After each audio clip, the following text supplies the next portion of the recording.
Hello, everybody. My name is Matt Landis, and you are listening to the Tink Club podcast. The Multidisciplinary Association of Psychedelic Studies, or MAPS, have spent the last 3 decades working to reverse the terrible myths propagated by the media about entheogenic drugs. When you really begin to look at the underlying reasons behind the drug war in the United States, the logic starts to crumble and falter. On this episode, we spoke to Brad Burge, who is the Director of Communications and Marketing for MAPS.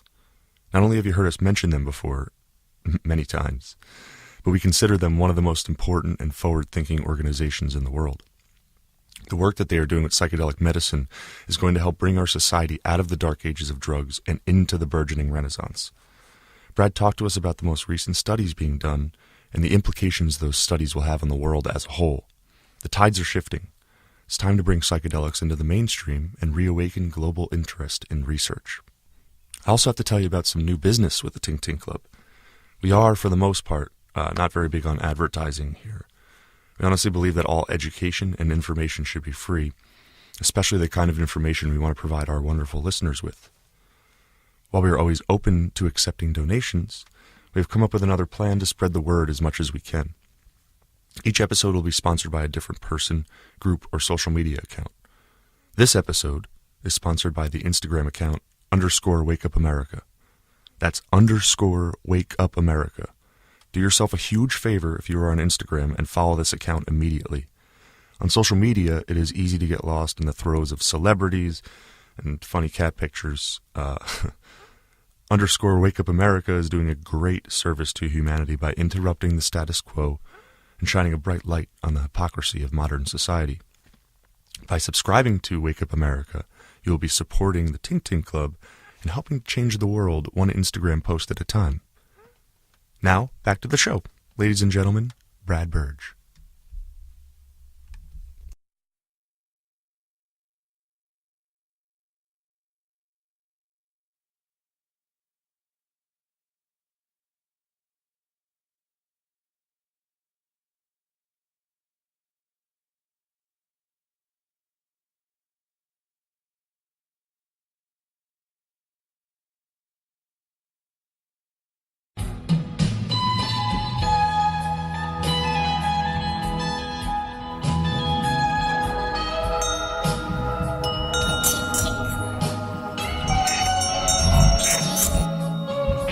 Welcome back to the Tink Club, everybody. I am Matt Landis. I'm Tim King. And I'm Chris Conti. And today we are here with Brad Burge, the Director of Communications and Marketing for MAPS, the Multidisciplinary Association of Psychedelic Studies. Brad is one of the many people on the front lines of the battle being fought to legitimize psychedelic medicines. By providing the world with a wealth of information consistent with the changing tides of psychopharmacology, he is working to undo decades of drug propaganda and slander. He joins us today to talk about the many important studies being done at MAPS and the impact they will have on future generations as a positive force for good. Welcome to the Tink Club, Brad Burge. Welcome. Thanks so much for having me on, guys. Most of our listeners are familiar with MAPS and some of the work you do, but for those that may not know, could you just give us a quick explanation? Sure can. Well, MAPS has been around for 29 years now. We're just coming up on our 30th anniversary, and a whole lot has changed. MAPS was founded in 1986 by Rick Doblin. He's my boss and our founder and executive director. He lives in Boston. He's currently traveling in Costa Rica, visiting some supporters there. So he gets around a lot and has been for a long time. Founding in 1986, that's a ways back, and we've made a lot of progress since then. Now conducting research into the benefits of psychedelic substances all over the world. Also working to get through some medical marijuana research that could make whole plant marijuana a prescription treatment for PTSD. So back in 1995, MAPS had $500 in the bank. That was entirely Rick Doblin working from his typewriter or whatever it was they had in 1995. And now we've funded over $20 million worth of research into the benefits of these substances. So we've come a long way in terms of the amount of research that we can sponsor and the amount of outreach that we can do, and that's thanks almost entirely to individual donors who've given us the financial resources to do that, and then all of the people who have lately come out and become more comfortable talking about their beneficial psychedelic experiences and about the need for better approaches to treating PTSD. And we're all very thankful to Rick Doblin, certainly. Yeah, absolutely. And I'm sure there are a lot of people in this world that are very thankful for him. But, it's difficult to have an honest discussion with most people about psychedelics. How do you talk to the average person about your work or your line of work? That's a great question. That's entirely what my job is, is having those conversations. There's as many perspectives as there are people. So I think one of the first things I do is I try to remind myself, there is no such thing as the average person. Right. And everybody has a different set of experiences, especially related to psychedelics. It's become, it's been such a charged subject for so long that people often don't want to talk about it. Right. Often people will come to me and they'll realize what MAPS is doing and realize that, oh my gosh, psychedelics, positive effects of psychedelics and rational conversations about psychedelics, that's not something that people have had a lot of opportunity to do. So people will just kind of say, oh my gosh, yeah, this one time, this will be like a 60-year-old guy or something. This one time I had this fantastic LSD experience where, I feel like my perspective really shifted, and during that time I rethought my life, and I ended up on this other track that I would have done otherwise, and I've never talked about it to anybody before because it was illegal. So that happens a lot, is once people see that there's open, honest conversations being had, and that research is being sponsored by the federal government, or rather approved by the federal government, that this is something that they can talk about. There's often just kind of a download or a waterfall of, oh my gosh, here's these experiences I've had, here are these thoughts I've had, here are all these ways that I want to support what you guys are doing, because they finally have this opportunity after all these decades of maybe repressing those feelings or repressing the beneficial experiences they had with them. Yeah, we like to call it coming out of the psychedelic closet. That's right. Absolutely. Absolutely. And so, I try to look at, what are people afraid of? You can kind of see it. It's like, hey, we're studying beneficial treatments for PTSD. We're looking at better treatments for PTSD, better treatments for anxiety, better treatments for addiction, all using these criminalized compounds. And by talking about the research, by talking about the results that we've had, and talking about all of the outspoken individuals, policymakers, advocates, researchers, therapists, patients who are talking about psychedelic research, that's often a good way to start conversations. That's excellent. How do you feel that other people's reactions would be if you told them that you worked for, say, big tobacco or alcohol versus psychedelics, which isn't so mainstream, and although it is getting there, alcohol, if you worked for them, they would be like, oh yeah, that is at all of our parties, or we'll take smoke breaks. But psychedelics, you can't be studying that, or right. Do you think there would be a different reaction, or? Oh, for sure. If anything, positive, at least more positive for the psychedelic research than it is for the alcohol and tobacco. Yeah. I mean, I think increasingly we're as a culture, not just people interested in drug policy change, but as a culture, starting to realize what a problem our entire culture's relationship to drugs really is. It's not just how we relate to psychedelics or heroin or SSRIs, Prozac or Paxil or any of that stuff. It's how we treat and regulate drugs as a culture that's a problem. I think often if you said, yeah, I work for tobacco, I'm not sure people would even realize that tobacco is at all of their parties, or that alcohol is at all of their parties. That those are barely considered drugs too often. And then together with that, we have increasing suspicion of the pharmaceutical industry, where maybe 2/3 of people have been on prescription drugs for psychiatric conditions at some point in their life. I think that statistic is fairly accurate still. Right. We don't even see those as drugs. So part of what we're doing through this research and the advocacy, the education that we do, is try to reposition that and show, it's not what the drugs are, it's how we're using the drugs, and really looking at them as tools that we need to learn how to use in the safest and most responsible ways. Right. Have you personally had any negative pushback from people you've talked to, or meetings you've had, or places you've spoke at? Have you had any negative emotion towards taking psychedelics, like the connotations to tobacco and alcohol? Plenty, and those are totally reasonable concerns. I think if people have any reason not to take psychedelics, if you can even think of a reason not to take psychedelics, I think that's a pretty good reason not to do it. Right. They're powerful drugs, and if they're used in unsafe settings, if they're used if unpure compounds are used, which is always going to be the case, or potentially the case when they're purchased illegally on the street in the criminal black market, you can't guarantee in any way that it's going to be a safe or a productive experience.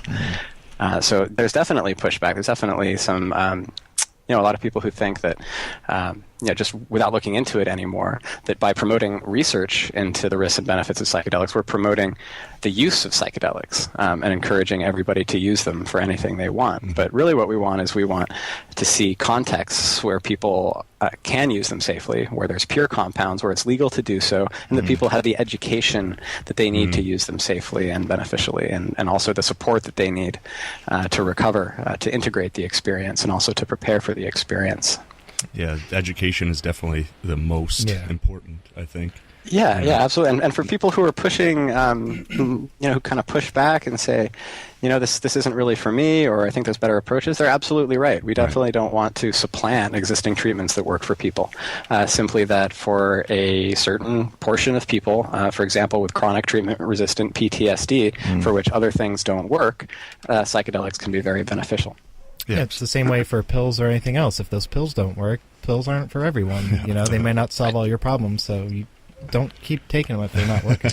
Yep, and that's the radical thing, about psychedelics, is just to take a rational approach to it, to refer to psychedelics like we refer to a stethoscope or any other medical tool that we might use, and kind of take that charge off of it, just so that we can see them clearly and have a straight up conversation about it. Yeah, right. Like I always think of psychedelics as sort of a microscope that doesn't show you something that's not there. It just gives you a better idea of what you're dealing with. Yeah. And we talked to Dennis McKenna not too long ago, who works at the Hefter Research Institute, which I'm sure you're familiar with. And he said they're primarily focused on psilocybin. And you guys do a lot of work with MDMA. That's right. I've talked to people that don't consider MDMA a psychedelic. Can you actually speak on that a little bit? Sure. I love that question. It's because it lets us talk about what are these drugs doing, what are we using them for, and what are the terms that we use to refer to them. So what is a psychedelic? A psychedelic, the word psychedelic means mind manifesting. It was coined in the 50s by Humphrey Osmond, who was an early explorer using psilocybin and possibly mescaline. Mescaline and psilocybin being two of the two psychedelics that really came into public attention in the West first, if you don't count nitrous oxide in the 1800s. Okay. Which I do, so I guess. So a psychedelic is a mind-manifesting compound, which is to say it's not a clinical term, which means that the word psychedelic doesn't have any sort of pharmacological basis. We can't say, a psychedelic compound is one with this chemical structure that has this effect in the brain. LSD, psilocybin, mescaline, peyote, which has mescaline as the active component. All of these drugs have different effects. MDMA, they all have different effects and a different pharmacological action. So the LSD is working on the serotonin system. Psilocybin is also working on the serotonin system in a slightly different way. MDMA is working on the serotonin and the dopamine system, and then also has some effects on the hormone system. So when we talk about psychedelics, we're really talking about how they're used. I think a lot of people, and this is a source of the confusion possibly, is they equate psychedelic with hallucinogen.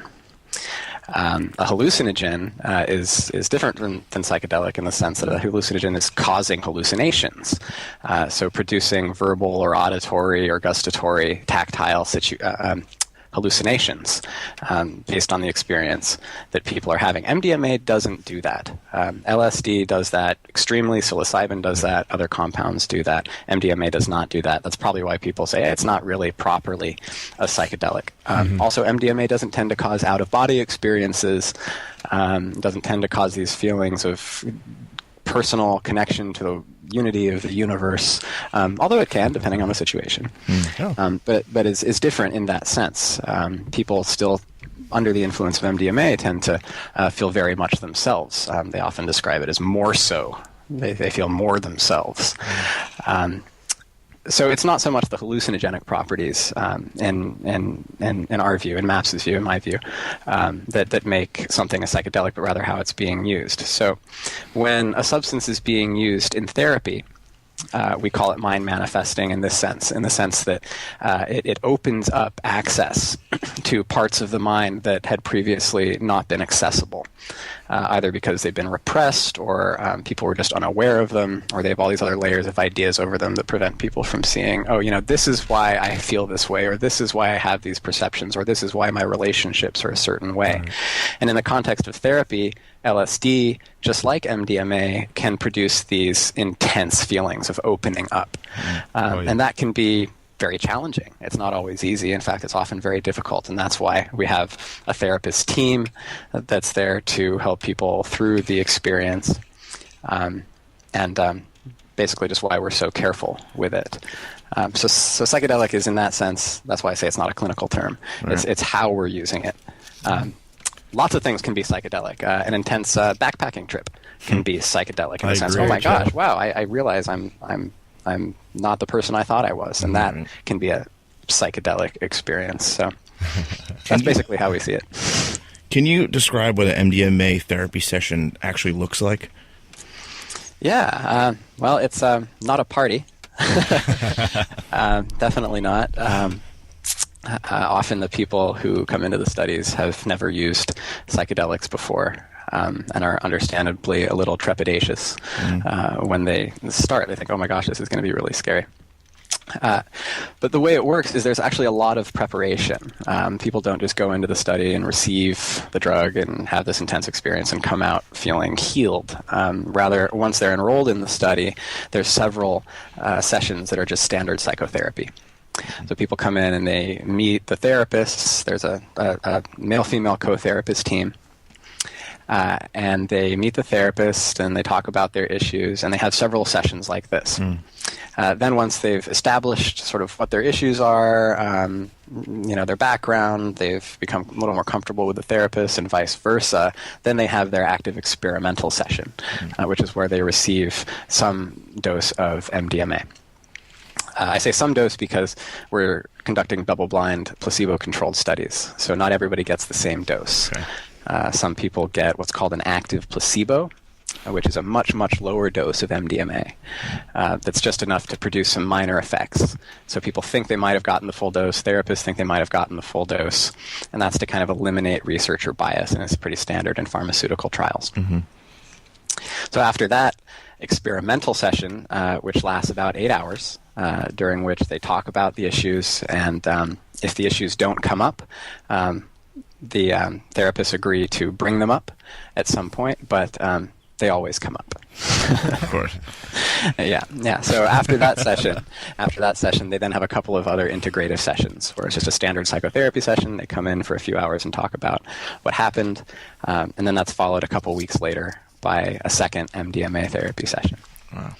Then there's some closing sessions, so a few more psychotherapy sessions. So overall, the whole course of therapy is mostly psychotherapy sessions with only 2 and sometimes 3 actual MDMA-assisted psychotherapy sessions. And those are there to enhance the therapeutic process and to kind of, I guess you might say, give a little bit of extra gas to the therapy.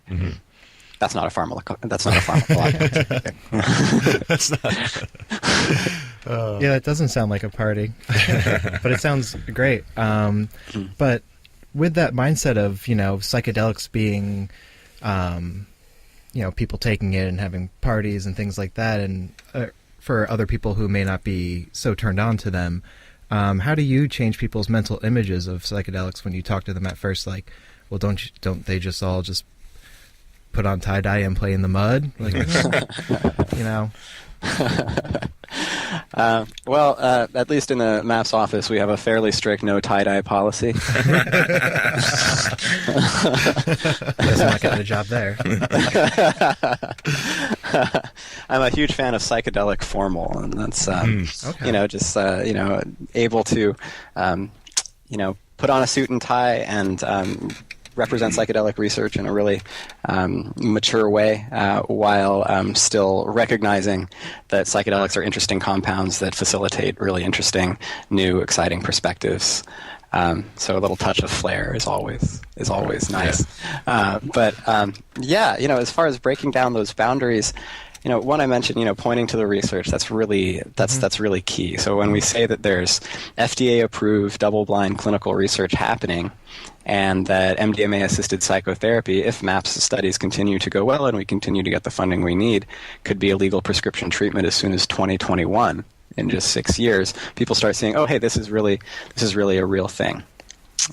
Also pointing to the mainstream media, the way the story is told, that old image that we have of hippies rolling around in the mud and the counterculture and tie-dye and all of these things.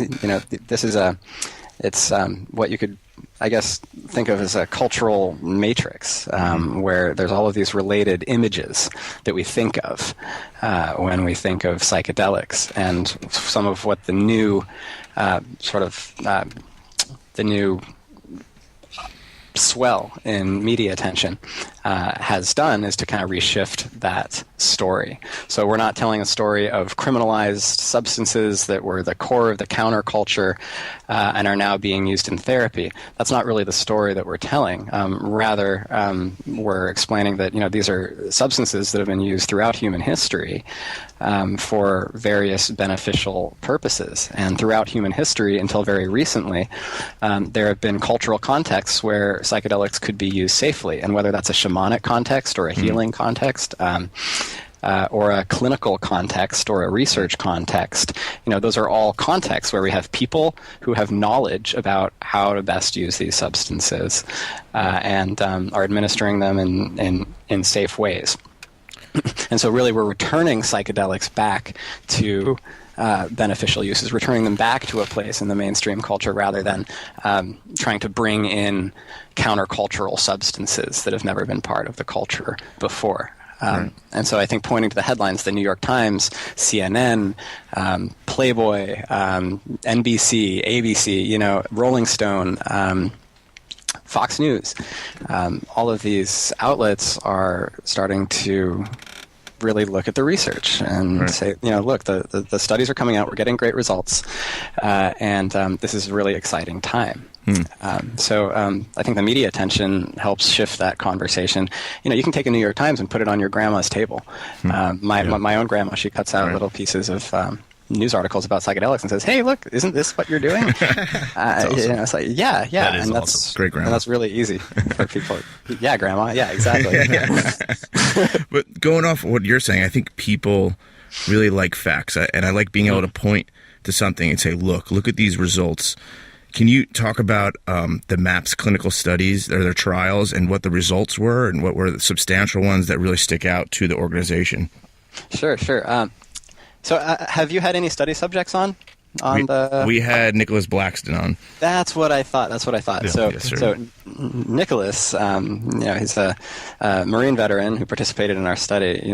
That's the real results. That's seeing how their lives change, how their perspectives change. That's the real juice of the results, as far as I'm concerned. Those stories, when people see people actually getting better, real people, that's where the culture really shifts. But to provide support for that, we need funding. We need to fill out forms. We need to, show in a quantitative way that this is working, and we also have that data. So that kind of data structure, complements these stories. Mm-hmm. So our very first completed pilot study of MDMA-assisted psychotherapy for PTSD, that was published in 2010, in late 2010. And then the long-term follow-ups from that were published in 2012. The long-term follow-ups are where we follow people who have participated in the study for up to 4 years after completing treatment. And evaluate them for their PTSD symptoms. So those results from that paper, and this is all available in the Journal of Psychopharmacology. If you just search for MDMA and PTSD in the Journal of Psychopharmacology, that's available for free download. We also have it at mdmaptsd.org, available there in the research section. So those results showed that 83% of the subjects who received MDMA-assisted psychotherapy in this trial no longer qualified for PTSD after treatment. It's incredible. That was a study in 19 subjects. So that data was taken from 19 subjects, all of whom had tried other treatments for their PTSD before. They'd tried medications, they'd tried psychotherapy, and they hadn't worked for them. So these are some of the hardest cases of PTSD that we're dealing with here. In addition, these subjects had suffered from PTSD for an average of 19 years. Wow. So almost 2 decades was the average length of PTSD, some much longer. Some significantly shorter. So again, these are some of the hardest cases to crack of PTSD. People who have really just internalized their identity surrounding PTSD and haven't been able to find treatment for it. So 83% of those who went through the treatment no longer qualified after treatment. And that is to say that if they had the level of PTSD symptoms after treatment that they'd had, or if they'd had that level of symptoms before treatment, they wouldn't have been admitted to the study because they wouldn't have qualified for PTSD. So that 83%, for the science nerds out there, can be compared to the placebo rate. So there were a group of people who didn't receive MDMA-assisted psychotherapy in the first part of the study, and they only received a significantly lower dose, or a 0 milligram MDMA, or a total placebo dose. And for those people, 25%. They no longer qualified for PTSD after treatment. So that's really interesting right there, right? Because we have 25% of these really, really difficult cases of PTSD not even receiving MDMA and still getting better. Right. That shows that there's something about the therapy, the actual psychotherapy process that we're using, which is a very specific form that's created specifically for MDMA-assisted psychotherapy, that therapy is working on its own. But then compare that to 83%, and you get 83% versus 25%, and the difference there, if you look at the statistics, is attributable to the administration of the MDMA. So that the MDMA is making it that much better for people. Right. You know, I've heard Rick Doblin talk about on another podcast countries where there are like war-torn countries where this sort of therapy could really help the people. Are you guys doing any work in that sort of regard? Yeah, we really hope that that's going to be a major use for it. One of our studies is in Israel. Wow. We have a very small study, one of our phase 2 pilot studies that's starting to build the evidence that we need, the information that we need to start our very large phase 3 studies in about a year. So our Israeli study is one of those. And yeah, that's absolutely right. Treating trauma at the individual level is just as important as treating trauma at the cultural level. Absolutely. There are whole, like you mentioned, there's whole sections of the world that are traumatized, that are in conflict, and being able to deliver a treatment that could not just mask symptoms like existing medications do for PTSD, but to actually help people reconfigure their relationship with their traumatic pasts in a way that they can really move forward. It's a major priority for us, and it also points to the fact that we're not just developing pharmaceutical treatments here. We're not just developing prescription psychedelic-assisted therapy treatments. What we want to do is make these treatments much more widely available than only through the therapeutic process. But with the politics blocked and the war on drugs just doing such a good job at preventing research and preventing any sort of rational conversation about this, the medical route is the route that MAPS has chosen to open up a wedge here. And once we have a real admission from a federal agency, the FDA, that MDMA used in a particular way can be both safe and effective for a therapeutic condition, that's going to prompt a total rethinking, at least we hope, of the global war on drugs. That war on drugs, it assumes that the only way to use these drugs is to abuse them. The only way to ingest them is to use them irresponsibly or in unsafe ways. But actually what we found after 40 years of criminal law enforcement and the locking up of people for what they choose to put into their bodies is that just doesn't work, and people are going to continue. They're going to continue using drugs, and instead of locking them up for it and causing even more problems as a result, that we could actually have safe and beneficial ways to use them. And with that logic upside down, showing that there are actually positive ways to use these drugs and that the negative aspects come rather from their criminalization, we hope that's the outcome, at least one of the first outcomes of the approval of MDMA as one of the first psychedelic treatments. Absolutely. Wow. It's great how applicable MDMA is to so many different assets that need assistance. And one of the ones that I think is super interesting that MAPS is working on right now is the social anxiety in autistic adults. And I didn't even think about that as being an applicable source for MDMA, but how are you guys working with these autistic adults, and what are you doing to better their lives? Yeah, so in addition, that's a really great study, and we're really excited about it too because it's never been done. In addition to developing MDMA-assisted psychotherapy and a treatment for PTSD, we're also developing it along these other tracks.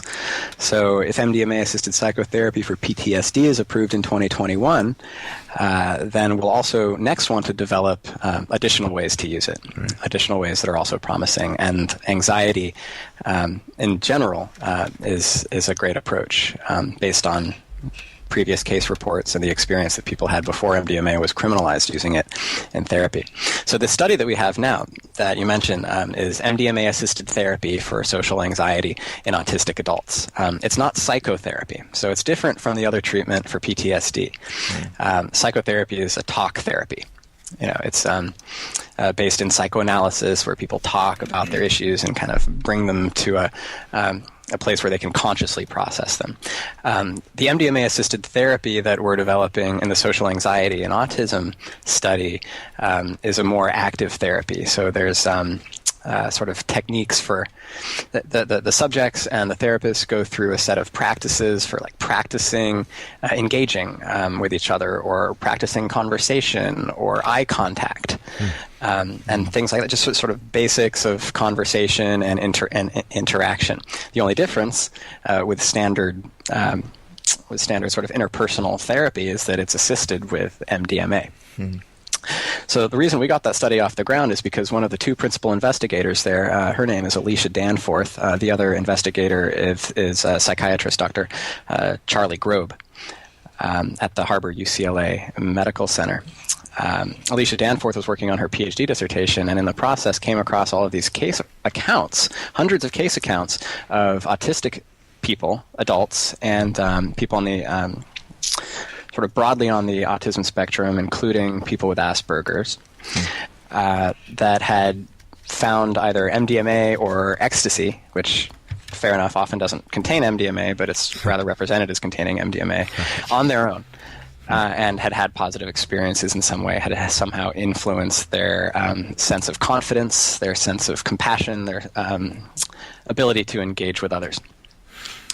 So as a result of those case reports, we were able to put together this clinical study and get approval from the FDA, also from an ethics board and from the DEA to conduct this study. So it's now happening. It's about halfway through treatment at the Los Angeles Biomedical Research Institute, or LA Biomed. And so that's a major research institution and that we're really excited to be working with. And once again shows, hey, this isn't such an underground thing. That psychedelic research or MDMA research is being supported by a major research institution as lofty as LA Biomed, which gets tens, if not hundreds of millions of dollars in funding. Of course, this is a MAPS-sponsored study, so MAPS is paying for it. Of course, it falls on the small donation-only nonprofit to fund these research studies at these multi-million-dollar research labs, but that's getting better. So this is a great study. The idea is that MDMA helps people be more confident in their social interactions and helps direct their awareness to aspects that could be improved about their conversation skills. And so far the results have been very promising. People have been reporting back to the investigators, really strong results and really they're really starting to see some changes in some of these people. We don't have any sort of concrete results yet because they have to be analyzed, but they'll be up by the end of this year. And what we're seeing so far is pretty exciting. And one thing that I'll mention about that, is that there's a lot of concern, within the autism community that they're being over-medicated. And it's true. We're all being over-medicated, and too many things are being called diseases when they're not diseases, but rather just alternate ways of looking at the world and engaging with the world. So what we're not trying to do here is to treat autism. We don't see it as a disease. We don't see it as an illness or something that needs psychiatric treatment. What we're trying to do is to help people who are on the autism spectrum feel more comfortable functioning in what's often referred to as a neurotypical culture. So people have sort of typical ways of engaging with others. One thing that Alicia Danforth, this researcher, told me when we were first starting to get the study started is, autistic adults, autistic people in general have a lot of challenges dealing with social situations. And so, we're trying to decide if we can use MDMA as part of therapy to help improve this. But there's, really two ways that we might be able to help autistic people with MDMA. One is we could, take people with autism and social anxiety and give them MDMA in therapy and help them learn to be more confident and comfortable speaking about their experience with others. The other one is we just give everybody else MDMA therapy and help everybody else become more comfortable speaking with autistic people. And either way, we've solved the problem. Right. But we're living in a society that, at least, in many ways still, sidelines autism and calls it an illness. And so that's why we're able to focus on social anxiety for autistic adults. Once again, in the hopes of opening up to not just people diagnosed with social anxiety, but anybody who could benefit from them in the future. All right, so the $20,000 question. How long until MDMA is prescribed? We'll take it. $20,000 would help. So about 2021. Okay. That estimate has held pretty solid for the last couple of years. MAPS has had a $10 million or a 10-year plan for the last 25 years or so. But for the last couple of years, we've been estimating that 2021 will be the prescription approval of MDMA-assisted psychotherapy for PTSD, and it's looking pretty good. There's even some possibility that we'll be able to get it approved before then. There's a program that the FDA has that's designed for accelerating the availability of new medications for hard-to-treat conditions, and that's called the Fast Track program. There's also there's another program that the FDA runs called Expanded Access, and that program is such that when a drug or a treatment is in phase 3 trials, which is where we're going to be in about a year, specific individuals can apply through this program, this expanded access program, to get access to prescription MDMA before it's approved. So we might actually be able to start including others who aren't directly enrolled in the research in the treatment process before it's even approved. So it could come before 21 that we start to see the rollout of MDMA-assisted psychotherapy for PTSD. That'll be kind of still... Yeah. Touch on real quick what the phases are. What differentiates phases? Sure. So in the drug development process, which is defined by the Food and Drug Administration in the U.S., there's several phases to drug development, and they start off with very small, simple studies, and they go to more and more complex studies that are much larger. Okay. So we've already completed phase 1. Those are basic safety studies. So taking MDMA and giving it to healthy volunteers in experimental context, so in a lab, and just seeing what happens. Just not providing any therapy, just seeing what happens. And there's been enough of that research that MAPS was able to complete phase 1 fairly cheaply. In fact, and this is one of the little nice accidental outcomes of the war on drugs, is that the National Institute on Drug Abuse and the federal government in general funded tens of millions of dollars worth of studies into the risks of MDMA over the last 20 years or so. And MAPS was able to use those studies that were hypothetically into the risks of MDMA to justify using MDMA in a clinical setting. So those studies actually showed that MDMA wasn't as risky as they thought it was, and that in fact, if it's used, if the pure compound is used a limited number of times in a controlled setting, it's actually not that dangerous.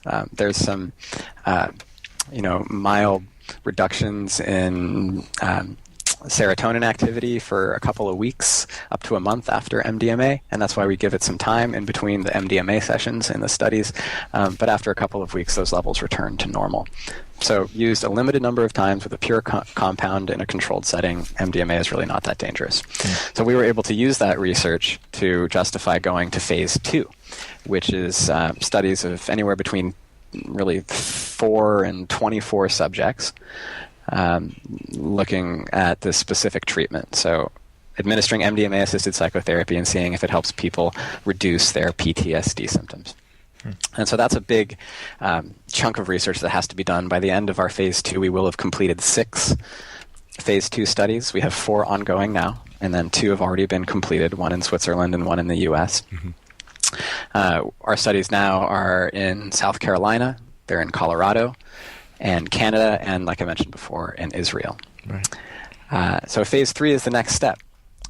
Phase 3 are much larger studies involving hundreds of subjects, possibly up to 400 subjects in 1 or 2 phase 3 studies, one of which would take place in the U.S. and parts might take place in Canada, Israel, some of these other sites that we've been developing for phase 2 research. And it's those phase 3 studies that the FDA is going to look at in 2020 and 2021 to decide whether to approve it for prescription use.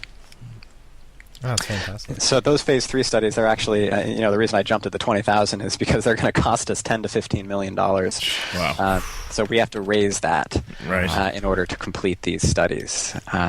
We've already invested over $20 million in research and education, and we already have $5 million set aside for that phase 3 research. Okay. And being almost through with phase 2, this seems like something that we could really actually accomplish. So far, it's all been individual donations to psychedelic therapy research and some very, very small grants from family foundations, but no government support, no major pharmaceutical company support, no major windfalls that could just kind of make it happen. It's really lunch money to some of these major pharmaceutical companies. Yeah, $10 or $15 million is really not much. And drop it on the ground and just walk away. Yeah, they don't even notice. But it could be so helpful, if used correctly, like you guys are doing. It's such an amazing thing. After doing the tests, or I don't want to say tests, the studies with autism and Asperger's, what do you think the next step would be? PTSD, autism, where would you guys look next to, what kind of, I don't want to say subjects either, but people would you try to help out next? Well, there's there's another track that we're developing now for MDMA-assisted psychotherapy. And just as a sort of aside, we're talking a lot about MDMA, and that's because it's leading the charge in terms of MAPS's research. It's going to get there first. It's it's kind of it's been very effective in the research so far, and there's a lot of excitement about it. So I just want to qualify that with. MAPS is also looking at ayahuasca, ibogaine, and is interested in supporting other forms of psychedelic therapy research also. But because our resources and our staff and our time is so limited, we're just trying to, as they say, get all the wood behind the arrow, and really just get MDMA through, because we feel it'll open up the door to so much more research that can be done. Everything can ride on the coattails of MDMA, right? It sure could, Pharmaceutical approval, absolutely. And that's both culturally speaking, because it's going to open the doors. People are going to say, oh my gosh, psychedelics. Right. That's a therapeutic drug, right? Right. There's that. And then also, once MDMA is approved, MAPS is going to be able to legally manufacture and distribute MDMA for prescription. Wow. So unlike most nonprofits, MAPS has a product at the end of it. Yeah, all right. So once it's approved, we've been planning for this. We've just formed a wholly owned for-profit subsidiary. Called the MAPS Public Benefit Corporation. And what that's going to enable us to do is to sell MDMA once it's approved, and then MAPS Public Benefit Corporation will collect all the profits from that, which could be between $10 and $30 million in the first 10 years, in the first 5 to 10 years. It could be more than that. It could be slightly less, depending on how many people are prescribing it and using it. Hopefully a lot. Does the monetary situation directly correlate with the phases of trials? Well, they get more expensive as they get larger. Right. For sure. But once it's approved and we start getting this income stream in, then that income will get donated back to the nonprofit, which is MAPS, and then further fund additional psychedelic research. So we could get to a point, once MDMA is approved, where we don't need to ask for donations anymore. Right. Because that'll just fund maybe psilocybin next, or ayahuasca. Yeah, ayahuasca or other conditions for MDMA or LSD research. That's something that we would really like to do more of. There's not very much of it happening. The Hefter Research Institute is doing amazing work with psilocybin. Right. They've got researchers at NYU and Johns Hopkins that are doing great work with that. It's kind of a friendly race in a sense. It's going to be MDMA or psilocybin first. I like to say MDMA, but if it's psilocybin, great. I think MDMA is probably going to be the one. I'm sure you agree too, but I think so. Yeah. Are you guys doing any work with iboga and addiction? Yes. We're just actually about to release a paper, get a new paper published this year that's comparing the results of 2 observational studies that we've completed.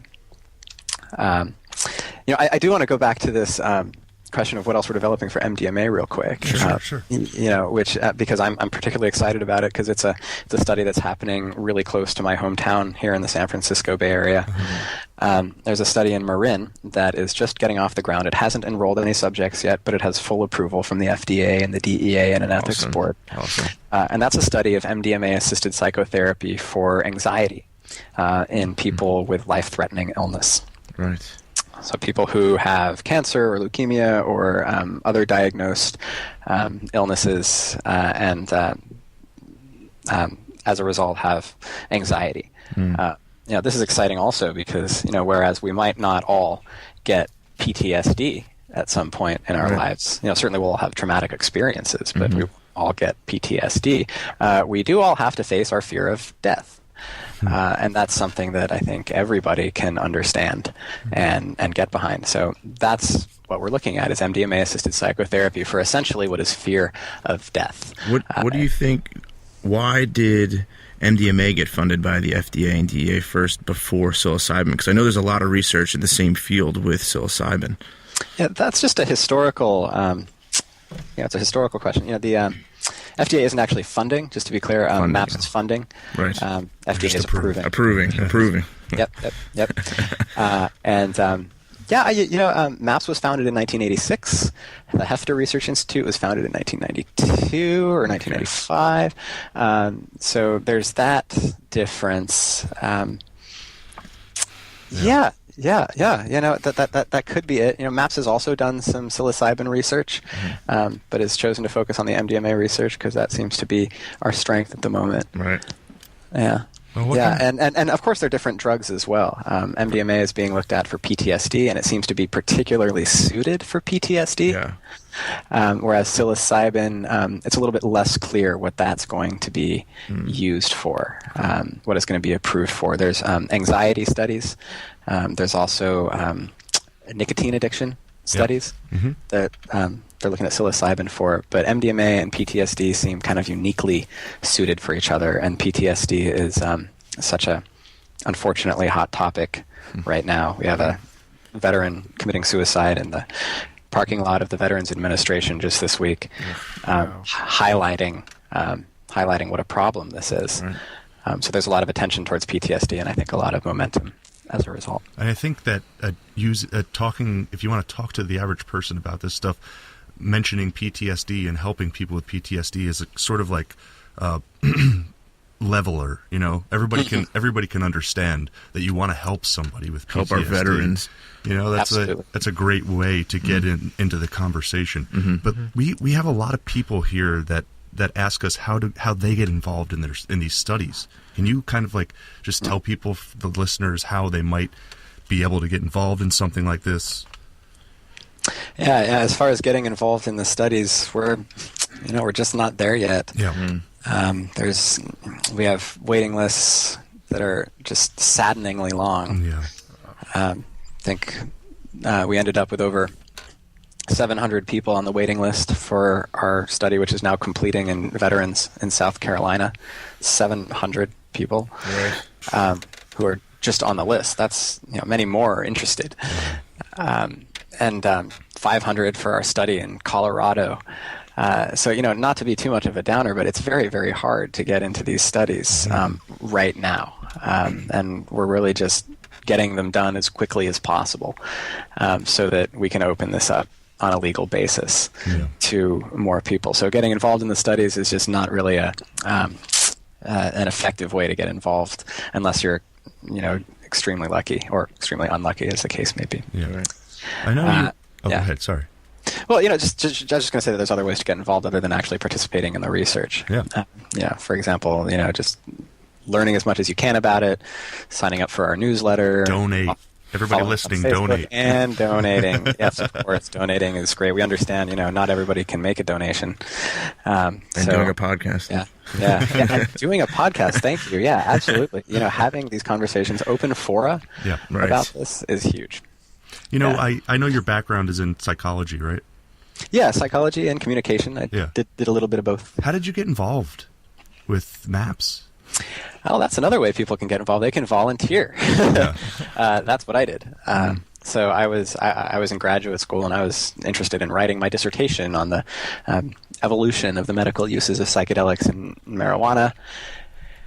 Just seeing how illegal drugs become legal medicines, and vice versa, how that shift happens. Just an interesting cultural phenomenon. I was writing my dissertation on that, and then I came across MAPS, and I signed up to be an intern. MAPS was a lot smaller then. This was about 6 years ago. Signed up to be an intern to help out with some editing projects they had. And just kind of stuck around. I eventually learned enough about what MAPS was doing that I kind of decided that graduate school wasn't for me, and I kind of took my master's and ran. And I was like, I'd rather kind of put my effort in where I can see a lot of immediate feedback. And there's a future of helping people, right? Yeah, absolutely. And we need people in graduate school writing about this. I mean, we need people thinking about this and looking at the next steps, because it's that academic thinking that even makes this possible. Right.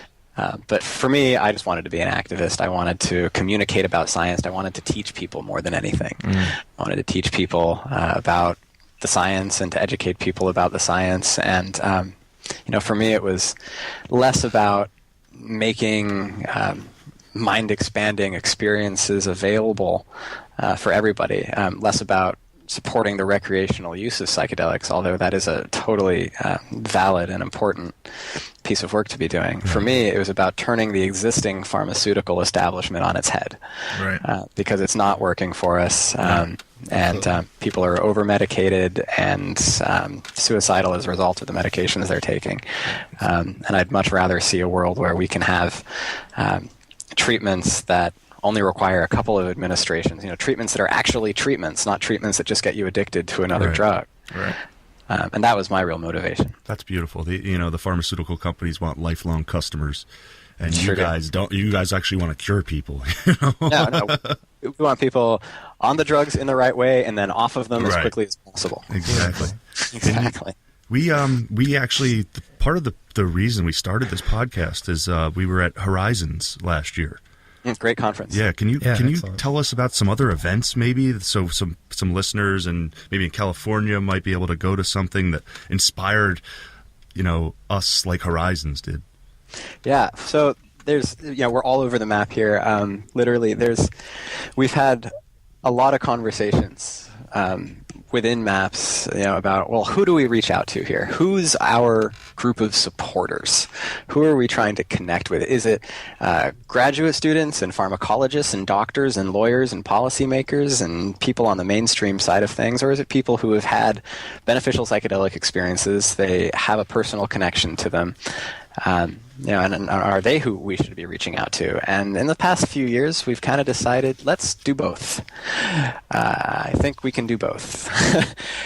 So we've got a lot of different things going on. In fact, I will be heading up to Toronto on Saturday to help out in the exhibit hall at the American Psychiatric Association annual conference.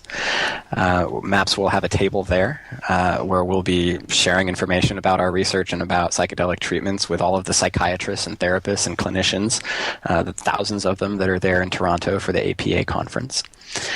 So if you're a psychiatrist or a therapist and you're planning to go to Toronto for the APA conference, that would be a great place. Come check us out there. Mm-hmm. We also have another event that I'm excited about in San Francisco on July 19th. That's going to be a book launch and psychedelic art gallery celebrating the release of the newest MAPS published book, which is called Modern Consciousness Research and the Understanding of Art. And that's a new book by Stan Groff. Oh, nice.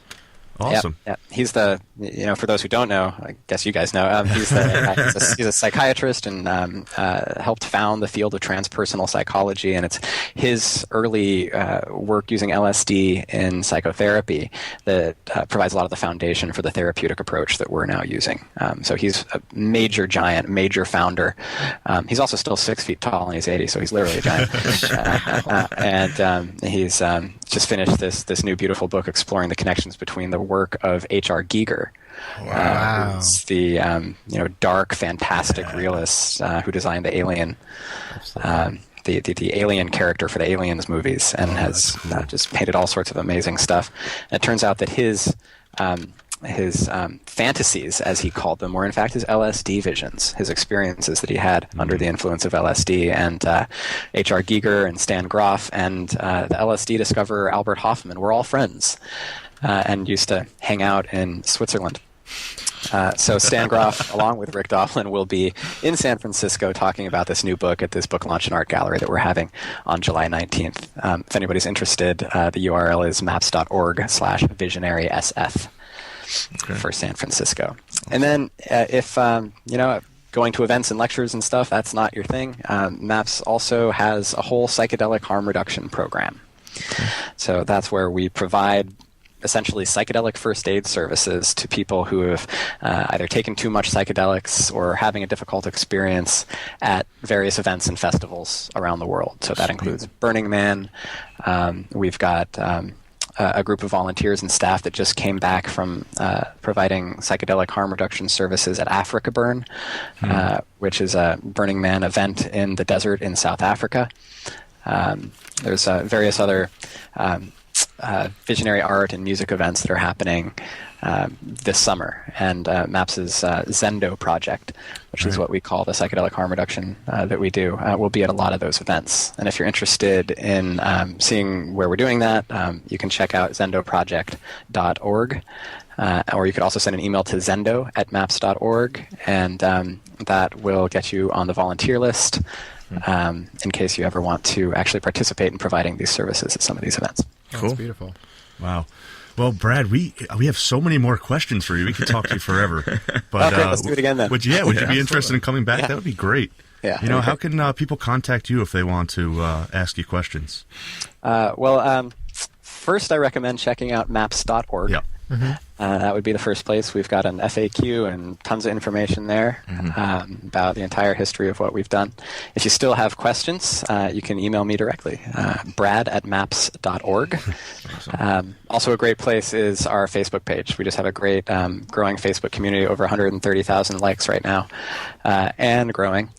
And if you post a question there or post a comment on one of our posts, there's always people to answer. So it's a great way to stay connected to the community there through Facebook, Twitter, LinkedIn, Pinterest, and so on. Wow. Well, it was seriously great speaking to you. Seriously, thank you for coming on the show. It means a lot to us. You gave us a lot of good information, a lot of new stuff to think about. Great. I hope that spins off until I'm a guest for you guys. Well, for the Tink Club, I'm Matt Landis. I'm Tim King. And I'm Chris Conti. And we'll thank you later.